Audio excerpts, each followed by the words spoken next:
What's up, Wrangler Nation? Welcome back into another episode of Wranglers Weekly, brought to you by 575 Pizzeria. I'm Guy Carenza, and today we've got Captain of the Wranglers, Morley Phillips. Morley, thank you for joining us. Thank you for having me. Oh, it's a pleasure. So, you were named Wranglers Captain on November 27th, fifth captain in franchise history. Tell me, what does that mean to you to be named captain of this franchise? It means a lot.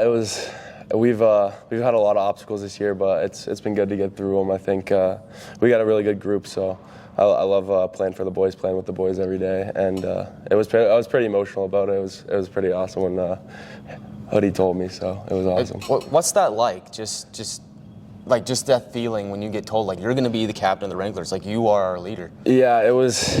I don't know. I didn't even know what to say. I was kind of in shock, but I was just like, oh, let's go. I was kind of hoping for this, so I was really excited. You're doing a great job, and you're one of two returners from last year. Of course, you and Jacob Miller. Just drawing on that experience from last season, how much of that experience do you take and apply to this year?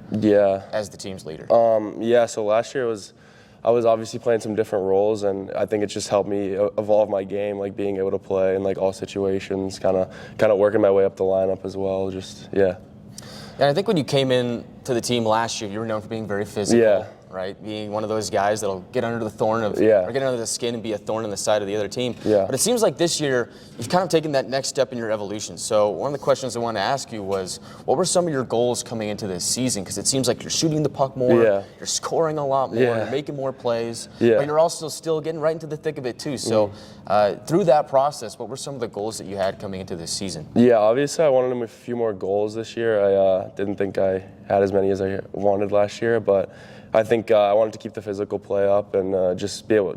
I shot a lot of pucks this summer, just working on that and making sure I can hit the shots whenever I get them. So, Well, you've been hitting them ever since you were named captain. You played 15 games. You got 6 goals and 5 assists. So, what's been working for you during that span? I think just being able to get on the forecheck and just cause turnovers, and then being able to just hit your shots when you got them.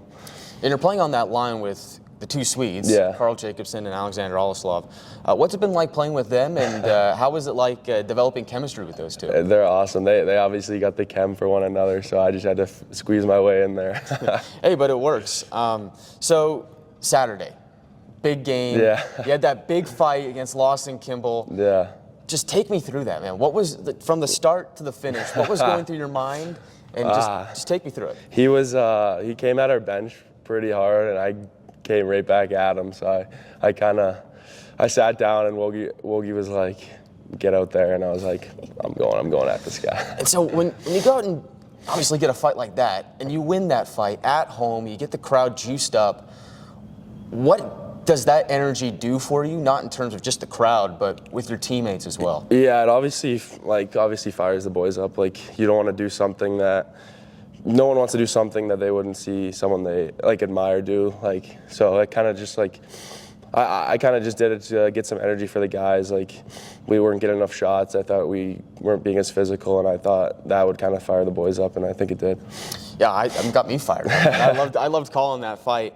And so as the captain, it is your job to lead this team, and obviously there's been some ups and downs this season. I mean, it's a long season, 60 games, handful of months. It's a long time. It's a long season to go. How do you keep guys composed and in the right headspace, especially during a time like this where you're just searching for a win? Yeah, I just spending time with the guys. If you spend time and just get to know them a little bit, and we went out and got some ice cream last night with a lot of the guys. So just listening to them, hear what they have to say, and yeah.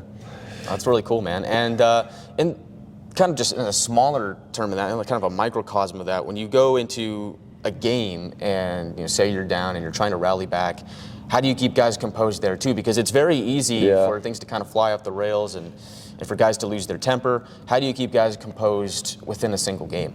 Just kind of giving them a tap, being you're all right if you make a mistake, because everyone makes mistakes. I make some too, but yeah, just kind of giving them a tap, tell them they're all right, and they'll get back at it next shift.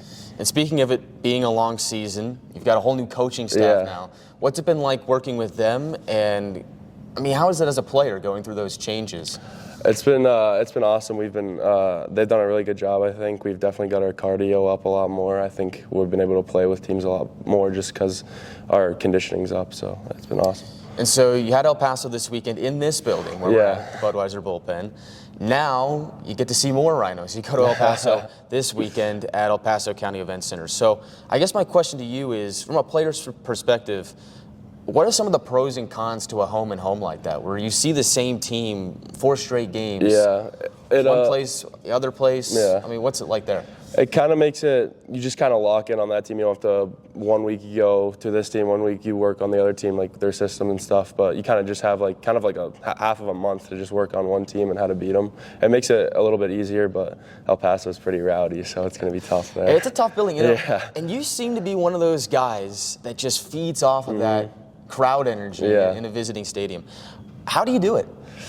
I don't know. I just kind of like feeding into it. Like, it's funny to kind of give it to some fans sometimes. I mean, it just seems like you love it. Like, you love just feeding off the energy from the fans. You love just, you know, being a pest to the other team. Oh yeah. It's really something to watch. It's one of my favorite things. But I mean, that is a tough building to play in. El Paso, it's a very noisy building. I mean, you've got. They always seem to pack that place. You can't even hear yourself think. It's going to be tough. And so what do you think are some of the keys to the game, to beating the Rhinos in enemy territory this weekend? Yeah, I think we've been watching a lot of systems on them. I think we can beat them down low. I think we have a really good, strong, heavy team, and if we hit and keep the puck low, cycle it, and get it low to high, get some shots on goal, get some rebounds, we can definitely beat them.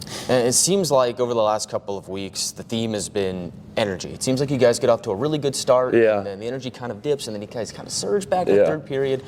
What do you think is the key to keeping that energy consistent through a full 60 minutes? Yeah, I think the past couple of games we've probably been playing like 50 minutes of a hockey game when you got to play a full 60, and I think we just got to find a way to ride the energy, tilt the ice in your favor, get the guys going, like hits, block shots, big saves, they all help. So I mean, it's going to be a great series to watch. You guys are still in the playoff picture. And, you know, there's still a chance. I mean, you look at the schedule coming up, you've got El Paso, you've got Oklahoma in this building. I mean, the schedule remaining, you still got a lot of games left against those teams in front of you. What's the message in the locker room, and how do you get guys into that mentality of, hey, this thing is right there. We can still run the table and do this? I mean, we got the teams that we got to beat, and they're definitely capable of beating. We just got to find a way. All right, well, that'll be this weekend at El Paso County Event Center. It starts against the Rhinos. You can catch that game on NATV. Mo, shifting to you more as a person rather than a player, what are some things that you like to do outside of hockey? I love going to the gym. I love working out. It's awesome. I take my recovery pretty serious. I got the massage guns going. I love the Normatex, but I like to play basketball. I'm a huge basketball. It's pretty big in North Carolina, so I love playing that with my buddies back home. Tell me about North Carolina, because I feel like that's one of those hockey markets where, you know, there's hockey there, but a lot of people don't know about it. They don't necessarily think of hockey when they think of North Carolina. So tell me about that. Yeah, it's kind of tough. There's not a whole lot of hockey, but then there also is a lot of hockey. It's tough. There's not a whole lot of guys who make it out of there, but it's I don't know. It's definitely growing. It's getting pretty big down there, so I'm excited to see where it goes. And I mean, it's kind of a similar situation to here. Right, to the Texas Panhandle. And so, what was that change like for you? Of course, you were in Maryland before you came to here, but I mean, what's it been like living in Amarillo? This is your second year. I mean, what's it been like in the Texas Panhandle for you? Oh, I love it down here. The food is unreal. It's a lot more of like a pro environment down here, just with like this big rink and just like practice every day. It's a lot more professional, I believe. So you talk about the food. I know we had a lot of big foodies on the team last year. What's your favorite place in town? I really like Sharky's. Yeah, it's awesome. And then what was it? Jorge's is pretty good too. I haven't been over to Jorge's, but I've been to Sharky's. I can vouch for it. It's good. All right. So, long bus ride coming up to El Paso. How do you spend the time on the bus? I know some guys play poker, other guys just sleep. What do you do in the pass the time? I'll usually get in on most poker games, and then I'll lose all my money, and I'll be like, all right, get out of here. But I don't know, it depends. Like, I like to just hang out with the boys, like, get to know them a little bit more. Like, we'll tell some stories. We were telling some ghost stories the other time when we left at night, and everyone was getting freaked out. But we're going to have to bring you back on the show. Share one of those ghost stories next time. Maury, thanks for joining us here It's been a pleasure. It. Thank you. Good luck in El Paso this weekend. You can check that out on NATV. Listen on our YouTube audio stream as well if you can't make it.